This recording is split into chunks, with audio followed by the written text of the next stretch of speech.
Hi all, welcome back to Conversations with CAGT. We are doing a re-record of our session with Dr. Bob Seney.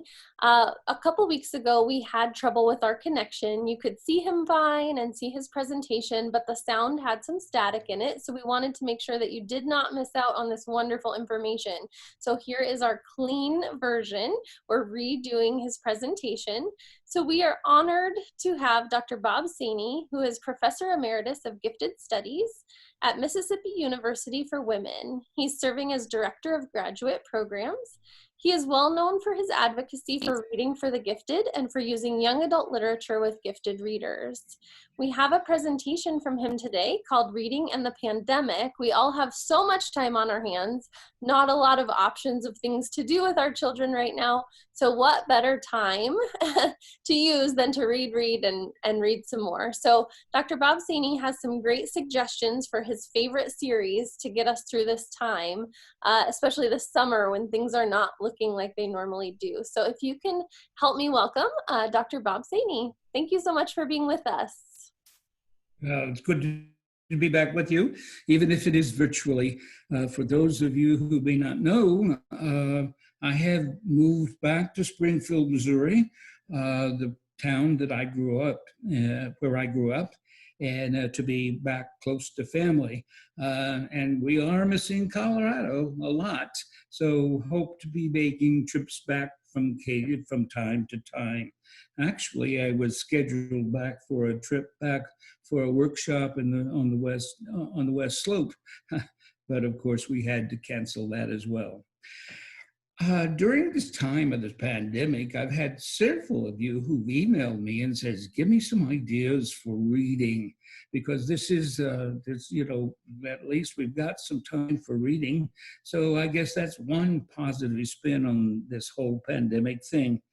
I was thinking, as I was sending out email lists and ideas for possible reading, it suddenly occurred to me, this is a good time to go back to series. One of the things that I found with our gifted kids and our gifted readers is that they seem to gravitate towards series, and at the same time bemoaning the fact, oh, we have to wait until the next one comes. So I thought, well, hey, this is a good time to start in on the series and just carry right on through. I wouldn't like to encourage you that there are some academic connections that we can make, but one of the things that we really need to remember is the importance of recreational reading, and that we should, because that's the basis of all reading and all learning, and that's based on the work of Dr. Louise Rosenblatt, whose work we still haven't fully realized. And she was doing her work, research in the 50s and 60s and 70s. Louise Rosenblatt, really, really important work. So I was thinking, let's come up with some series and possibilities as we go along. But before we get going on the books, I'd like to give you a couple of reminders. You will remember, of those of you who've been with me before in workshops and conference presentations, et cetera, will have heard some of this. And I just commented on this one, is that recreational reading is the basis of all learning. And this is Dr. Rosenblatt's work. So I really encourage the use of recreational reading. One of the sad things is that we are losing so much reading time, recreational reading time in our classrooms. And somehow I think we need to move that back in. The second thing is, I'd like to remind you that a book not read is still a new book, whenever it was published. And one of the things about classics, of course, is the fact that they stand true to time. So even though it's an older book, it might be a good one, a really good one. And in fact, one of the series that I'm going to mention today is, in my opinion, classic. And then something that I have said so many times that I call it my mantra, know the reader, know the literature, and make the match. And that's, I think, the basis of my work with gifted readers as well. Uh, when I was teaching in a middle school, I was the designated gifted language arts teacher, and we were doing and talking about a series, and so we decided to do a study. And again, basically, the approach in that classroom, which designated language arts, was reading, writing, and research. And that's the way we worked. And so we did a study. And in that study, the students identified criteria that they thought was important for series. It's interesting to note that just not too long ago, I came across a scholarly article in which they identified almost exactly the same points. I've been re-looking for that article, and I haven't found it yet, but I'll be looking for it. But these are student-generated criteria for a series. And first of all, they said it's got to be a good story that keeps your attention. Next, each book in the series should be able to stand alone. And I've heard authors as well as critics say this very same thing. A third criteria is that the next book in the series should have a reminder of what happened in the previous books. It doesn't have to you regurgitate whatever, but somehow a connection, a transition between the two books. And then it should meet the characteristics of Judith Halstead's characteristics of books most suited for gifted readers. And we studied those in class, so they knew what they were, and they felt that that was important as well. I'll give you a reference for Judith Halstead in a little bit. And then each book should end with the reader wanting more. Hardly wait for the next book in the series. Back in the old days, in the old serial movies, we called it cliffhangers. And so these were the criteria that students generated that they thought was important for books in a series. Now, let's go to books. I know probably have already talked more, used up more of my time as well. I wanted to talk about my current favorite series first, just to make sure that I had time to talk about it. And that's John Flanagan's The Ranger's Apprentice series. I was introduced to this series by a group of gifted 3rd and 4th grade readers in a school in Dallas, Texas, where I was doing a workshop. And I met with the kids, and we were talking and sharing about books. And they asked me if I had read The Ranger's Apprentice. And I said, no, I knew about them, but I hadn't read it. And to be honest, I had picked up the first one, The Ruins of Golan, and in a paperback edition, and I didn't like the cover. And so I put it back. I know, don't judge a book by its cover. And so these kids were really enthusiastic about it and really encouraged me to read them. So I went back to read it. Well, just about that time, John Flanagan came out with book 7, Eric's Ransom. And in that book, he, author's note, and in the article that I read, he said, as he was looking at his books, he realized that he missed an important aspect of Will's life in between book 5 and 6. So he came back and wrote 7 then as well. Well, I picked it and I thought, well, that's a good one to begin with. So I picked it up, and this is the opening chapter. I'm going to only read a portion of it. I'd love to read the whole chapter, which is really not very long. But I just want you to get a flavor of the language, the beautiful language of John Flanagan, who happens to be Australian, by the way. And I think that that adds to the lilt of his writing. The sentry never saw the dark-clad figure ghosting through the night toward Castle Aurelian, merging with the prevailing patterns of light and shade thrown by the half-moon. The interlopers seemed to blend into the fabric of the night, matching the rhythm of the trees and cloud shadows as they moved with the moderate wind. The sentry's post was in the outer cordon, outside the walls of the massive castle by the southeastern tower. The moat rippled gently behind him, its surface stirred by the wind so that the reflections of the stars in the dark water were set shimmering in 1,000 tiny points of light. Before him stretched the massive parkland that surrounded the castle, carefully tended and immaculately mown and dotted with fruit and shade trees. The ground sloped gently away from the castle. There were trees and small shady dales where couples or individuals could sit and relax and picnic in relatively privacy, but sheltered from the sun.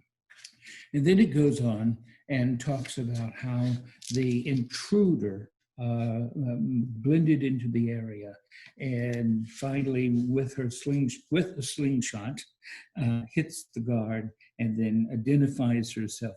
And it turns out to be it's Princess Madeline, and that started me on the whole series. First of all, that language is beautiful.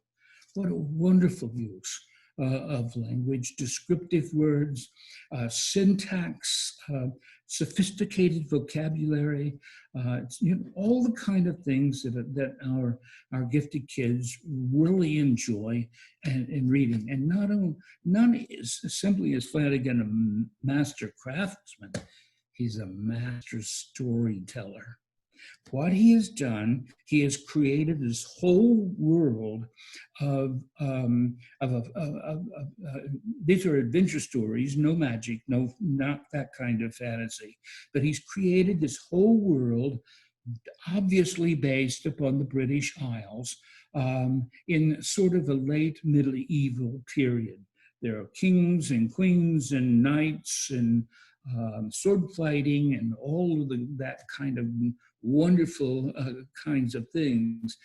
A lot of archery, and I used to touch a little bit on archery myself, and as I was reading these books, I thought, John Flanagan is an archer. And sure enough, in an article someplace along the way, I read that he really was into actually competitive archery as well at one time. So I think I got book 7 like in May, and then by the end of the summer, I read all of the previous 6, and they're really great. They are all, and you have to do. My first 3 books actually is actually a box book set in the paperback of the 3s. But The Ranger's Apprentice is set with 5 kids who are wards of the court.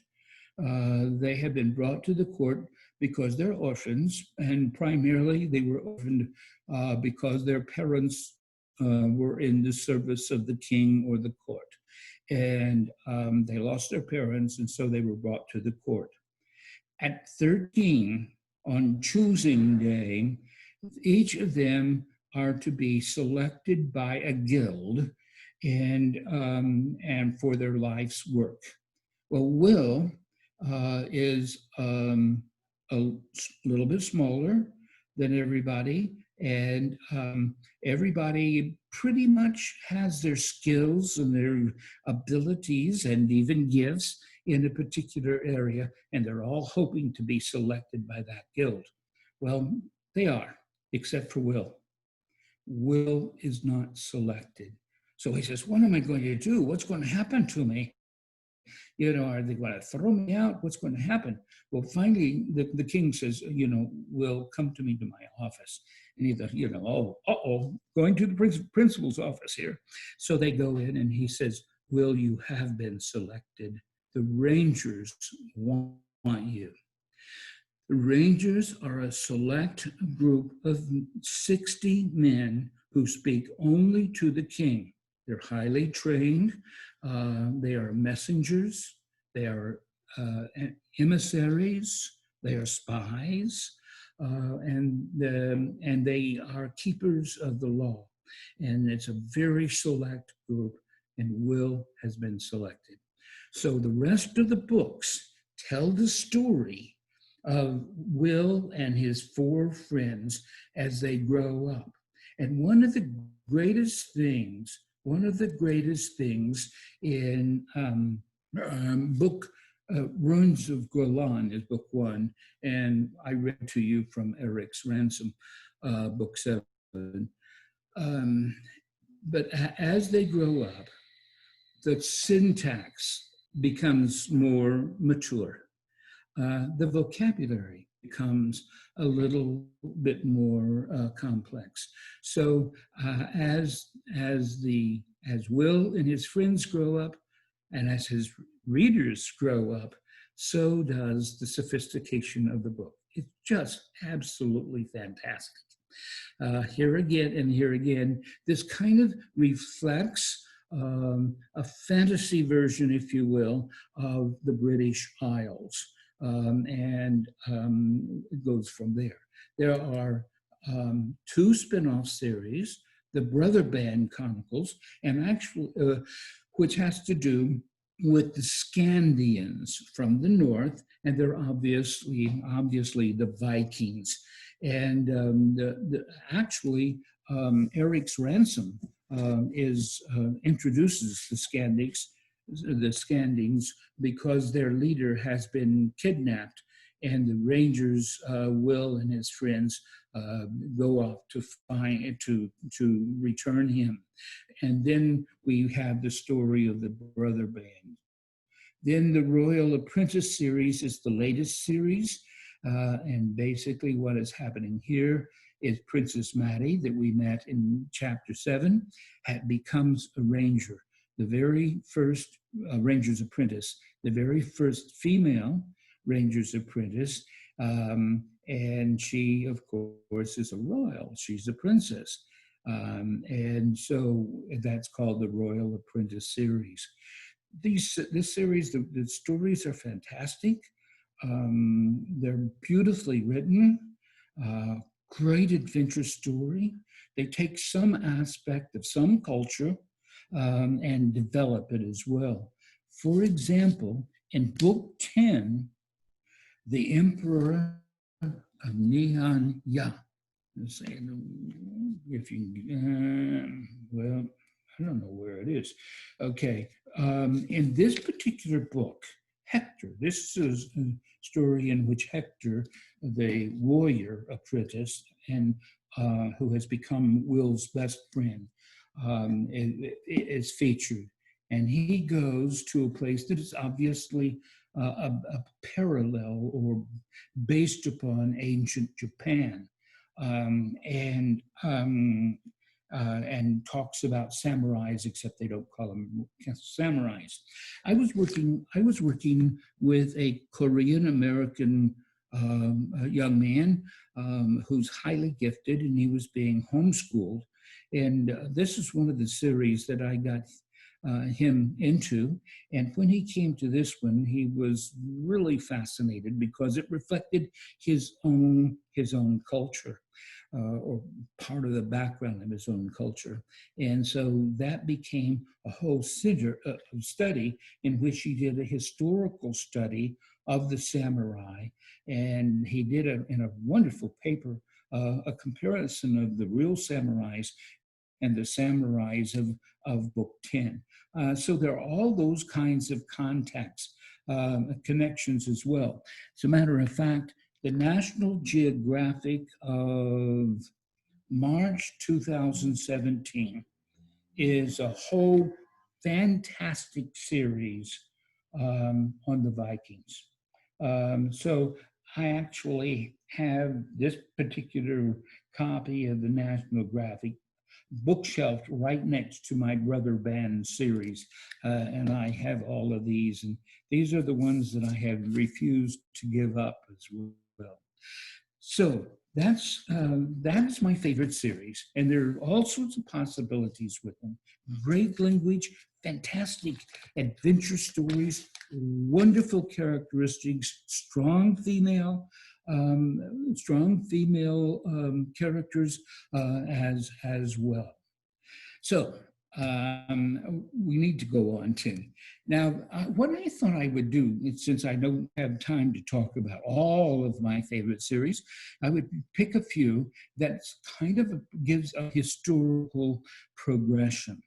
Susan B. Cooper's The Darkest Rising series is just an absolutely amazing, amazing series, written 40 years ago, and it is based upon the concept, the legend, the myth of the seventh son of a seventh son always has special powers, is a unique person. And here again, Will Stanton is the seventh son of a seventh son. And he finds, as he comes to age, that he is, because of that position, he is one of the old ones. And the old one's role is to protect mortals from the evil. Here are the books: Oversea, Under Stone, The Dark is Rising, which was actually the 1973 Newbery Honor, Green Witch, The Gray King, which got the Newbery Medal, and Silver on the Tree. It's a wonderful series. It also introduces the rich heritage of the Arthurian legend, and it's based upon Celtic mythology, and it's still a classic work. And they continue to do anniversary editions as well. It's a great series, beautifully written, again with a little bit more advanced vocabulary and syntax as well. Now, the next series from that is the Brian Jacques Redwall series.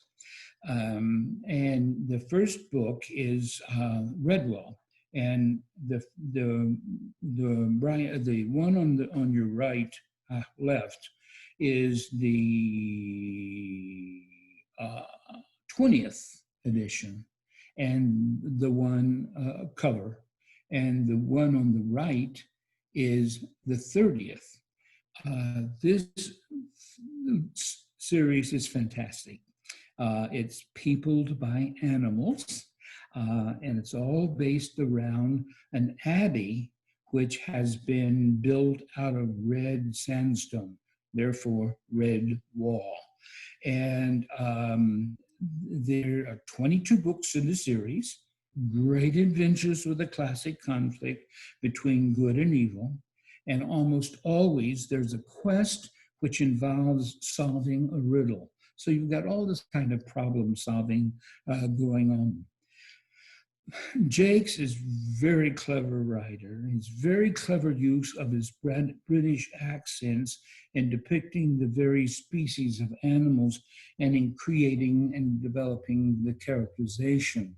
For example, he's got a rascally squirrel character, Rickety Tan, one of the books in this series, who is a bit of a rascal and a rogue, even though he is the hero of the book, a good guy, and he has a Scottish accent.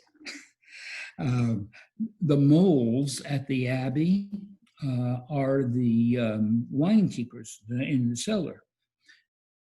Well, they have a Cockney accent, but of course, wine cellar keeper moles would have a Cockney accent. So it's just all this wonderful characterization that Brian Jacques has gone through and with him. And the great thing about it is that the very first people to push the Harry Potter series are the Redwallers. And that's what we called ourselves. There's still a website. I don't know how active the Redwall organization is anymore, but I was a card-carrying member back in the day. They had a lot of other kids, and called Redwallers. But the Redwallers, in talking to each other, said, when they said, "What do we read next?" And that's when I first heard of the Harry Potter series. And they're, of course, classic series. I had two adult friends who told me that what they were going to do during this pandemic was they were going to reread the Harry Potter's series. And I've seen some of the Harry Potter movies, which they brought back during this time. I even considered myself going back and reading them, but I have too many other books on my platter right now. So, but there are those. They're great. Everybody knows them. They're beautifully written. Great adventure stories, and all about the importance of friendship, the importance of responsibility. There are so many important value lessons in the Harry Potter series that sometimes, because of their excitement, those thematic issues of values, it gets lost. But they're a great series for that. So I'm practiced what I preach. I decided to do a series, and this series came across my vision somehow, somewhere. I don't know why. I think it was actually suggested to me by one of my older middle school female reader friends. And this is a series by Melanie Cellier. She has several series, all pretty much the similar. And they are retelling of fairy tales. I love the retelling of fairy tales in the young adult literature genre. You might very well remember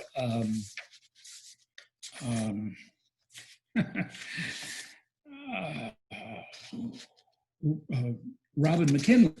Robin McKinley's, if you haven't read Robin McKinley books, those are more sophisticated, not necessarily in content, but in instruction, certainly in vocabulary, and in some thematic issues.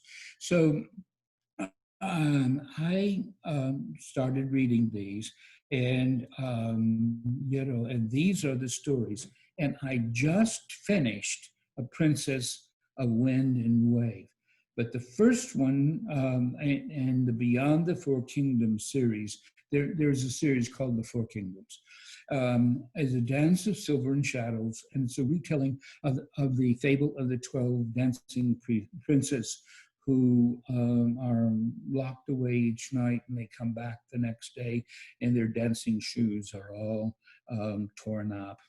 And what happens. And in this case, it's based upon a tournament in which that has been called that one of these 12 princesses will become the wife of the Beast and Beauty and the Beast. And that's book 2.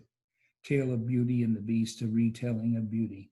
And so all of these deal with all of the princesses that we were introduced to in A Dance of Silver and Shadow. The Crown of Snow and Ice is a retelling of the Snow Queen. Ebony and White is a retelling of Snow White. A Captive of Wind and Feather is a retelling of Swan Lake, and the swans that were enchanted. And then A Princess of Wind and Wave is a retelling of The Little Mermaid. They're beautifully written, not quite as sophisticatedly as written as we have with Robin McKinley, but still very well written. They're romance. They're cast as adventure romance stories, and they're obviously pretty much a female series. But there are princes and who are strong characters as well. But each of the characters, protagonists, are females, one of the princesses. Beautiful series. I had great fun with them. And as I just finished A Little Mermaid 2 nights ago, and I'm sitting there saying, what do I read now? Because they were so much fun to read. So, some other favorite series, that we don't have time to talk about is the Merlin Saga. There are 12 books, and that by T.A. Barron. The Hunger Games by Suzanne Collins. There is a new book coming out, if it hasn't already come out, in the Hunger Games series. That's a prequel that has to do with the official who was in charge of the Hunger Games. The Chronicles of Narnia.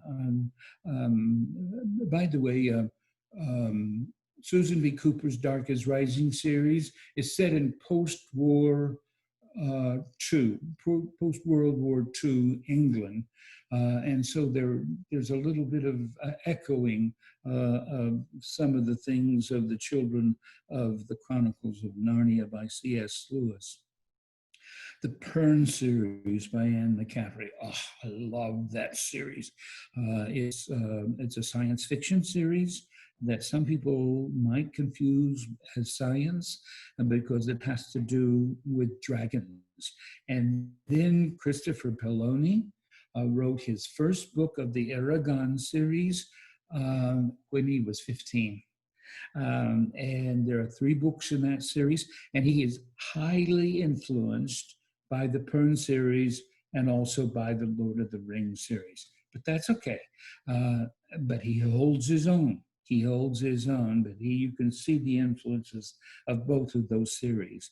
And then, of course, the Percy Jackson series, which is so much fun. And Rick Riordan has had 2 or 3 series going right now that are all great fun. One of the things that I like about Riordan's work is he writes with a sense of humor, and he also retells so many of the Greek and Roman myths as well. And then the Lord of the Rings series. And but that's, quite frankly, I think it's for your more serious reader. One of the things that you could do academically with the Lord of the Rings is the fact to discover the whole saga, if you will, of The Hobbit, the book The Hobbit, because there are 3 different editions of The Hobbit, which most people don't know. Because in the first book, in the first edition of The Hobbit, the ring that Bilbo finds is just a means for him to escape. But as he builds the Lord of the Rings, it becomes the important thing. So he had to go back and rewrite The Hobbit, which he did twice, I believe. So doing a whole academic study and comparison of The Hobbit, which most people almost dismiss as a children's story, is really would be a great thing. So there's all things that you can do, and there are many series. And I just talked about some of my favorites as well. A very helpful website for you is this website, bookseriesinorder.com. Because if you say, I read a series and I can only remember the name of one book, I can't, there you go. It's really well done. And so I really encourage that. By the way, we do have this PowerPoint on available to you through CAGT, or just email me, and I will be happy to send it to you as well. So that's a very helpful website. I would like to mention briefly my own little book called Bob Seney on Books. This is actually a collection of 24 reviews of books that I did for the TUI newsletter, and they almost all deal with twice exceptionality. But the first chapter is basically a summary of my approach to reading with the gifted. It also has my rationale for why I think that young adult literature is important, is a rich resource even for younger readers, recognizing that some of it has language and situations that are not appropriate, but many of them do not.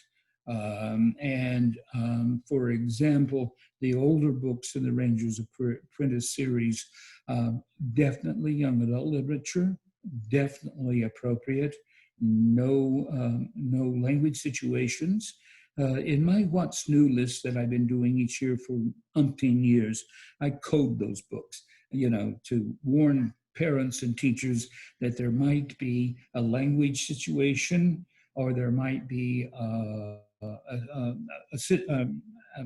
an action situation, either maybe too much violence, or maybe a little bit too intimate of telling of relationships, that kind of thing. So, but that in this book, you will have my rationale for the use of young adult literature with gifted readers in a summary of my whole approach. You can get that hardback through glenellenmedia.com. I think it's $12, but there is a PDF form, an electronic form that you can order from Mark at Glen Ellen. I think it's $8. So there is the book. There is that book that gives you that. Also, the reviews can give you some really wonderful examples of some kind of reading that you might want to look at. Let's see. It's not moving. And I think the next screen, what's happened here? Let's see. No.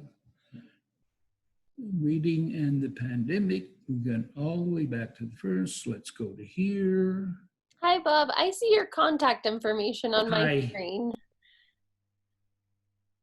So I think that we saw your last slide with your contact information. I don't know if you want to scroll down to that, because I know that you're always open to people contacting you or asking questions. Okay, that's what I'm trying to find. Yeah. Thank you so much for sharing with us. This book right here. Okay. This book is a brand new book, really important. I'm actually in it. And I wrote the preface for it. Here is my contact information. So here's my, can you read? Yep. See that all right? Yep, we see it. I know it's, well, it's, actually I can go back there and I can click this and that may be better. Either way, we can get it bigger. I think we'll be able to see it from here. Okay. Okay. So there are books out there, and this is a great time to investigate series uninterrupted, because you don't have the frustration of when is the next one going to come out, and that kind of thing. I've enjoyed sharing with you. These are some of my personal series, but I think all of them have literary value. as well. There we go. And any other thing that I have, I'm happy and willing to share. There's my email, rwseney@muw.edu. So, happy reading, everybody. Are Thank we? you. Thank you so much for sharing with us. All of those series sound amazing. Some new ones that I had never heard of and some old classics that everyone should read. We really appreciate that. We did have one question come in, if it's okay if I ask you that before we go. Obviously, with the pandemic, a lot of libraries are closed or functioning in another capacity that we just don't get to go to the library and check out books. One parent was asking, do you have any good recommendations for getting your hands on some of these series in different formats with things just working differently? Well, I've been doing the whole Princess series completely. I did completely on Kindle, and I belong to the Kindle Prime. Okay. So I read every one of them free. And Kindle Prime is, I don't know, you have a subscription, and you could borrow up to 10 books at a time, and you could borrow them for free. So there is one. I also am waiting on right now from Amazon.com, saving. It's called Pull to Blank. Happens to me all the time. Yeah. It's Sharon Creech's latest book.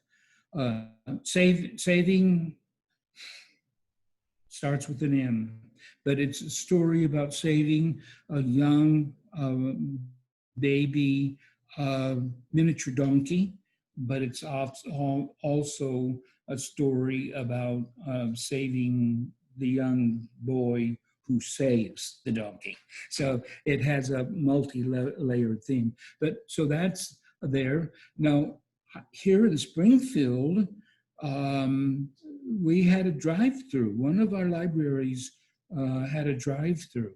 So we could drive through and pick up and then drop off.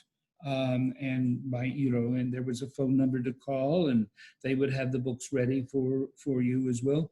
I think they also had that on their website too. So you might check your local library and see if they have the opportunity to do safe distancing library checkout.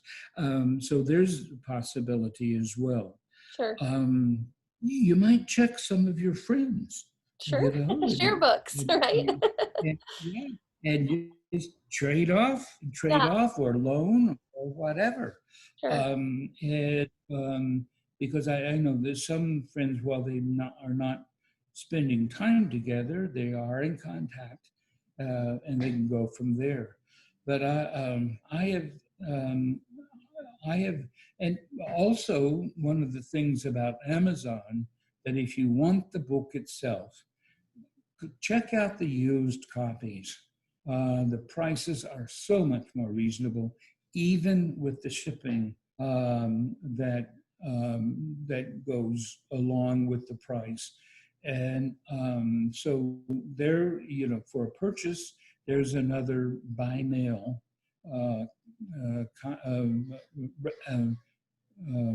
resource as well. So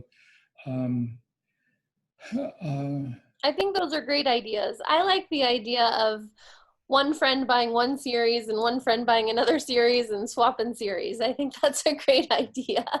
And then they also have something to talk about. Yes. So, having kids talk to each other in the classroom about books was very, very important. And when we were really delving into series in that one particular group. We had lots of sharing going on with one group who might be reading this series and another group who might be reading another series as well. So, and they could do that kind of sharing on some kind of social media as well. So, Sure. and being able to talk about books is so important, you know, and I think we forget the importance of dialect and dialogue in reading. Reading is a dialectic, interactive activity, not just a lone activity as well. You know, Sure. I mean, we all know this. When we are someplace and somebody mentions the book and you say, "Oh, you've read that book?" Mm-hmm. Yeah, yeah. And almost immediately there's a depth of relationship that didn't exist before, simply because of the bonding between two people who have read and shared the same experience. I like the way So you being phrase able that. to talk about it, yes. Yeah. Yeah. Well, thank you. We have so many options to check out this summer. Make sure that we're reading and enjoying and sharing. So thank you for joining us again today. We appreciate it. And again, there's Bob's contact information if you have questions or would like to get in contact with him specific to something that he shared today. But thanks for joining us. We'll see you next time. Okay, enjoyed it. Happy reading.